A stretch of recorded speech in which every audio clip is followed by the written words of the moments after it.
السلام علیکم دوستو، آج کا ہمارا کامن ایشو جھوٹ ہے۔ جھوٹ ہمارے معاشرے کو تیزی کے ساتھ تباہ اور برباد کر رہا ہے۔ والدین اپنے بچوں کے لیے، بچے والدین کے لیے، دوست ایک دوسرے دوست کے لیے، رشتہ دار گھر والوں کے لیے عام طور پہ جھوٹ بولتے ہوئے نظر آتے ہیں۔ ایک دفعہ بولا گیا جھوٹ آپ کی ساری عمر کی سچائی پر سوالیہ نشان لگا دیتا ہے۔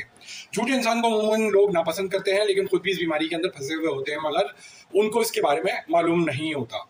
عموماً سابقہ میں اگر کوئی گناہ کرتا تھا، جھوٹ بولتا تھا، تو اس کے منہ سے ایسی بدبو خارج ہوتی تھی، لوگوں کو پتہ چل جاتا تھا کہ فلاں شخص جھوٹا ہے۔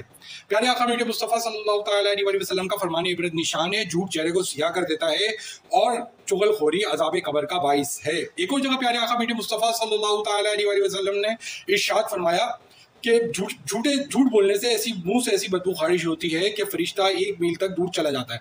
حدیث مبارکہ کی اس شرح کے اندر، حاشیے کے اندر، رحمت کے فرشتے سے مراد لی گئی ہے۔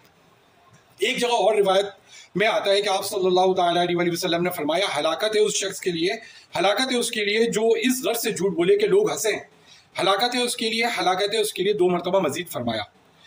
اسی طرح ایک اور روایت کے مطابق، سن لو جھوٹ بولنا اور جھوٹی گواہی دینا بڑے گناہ ہیں۔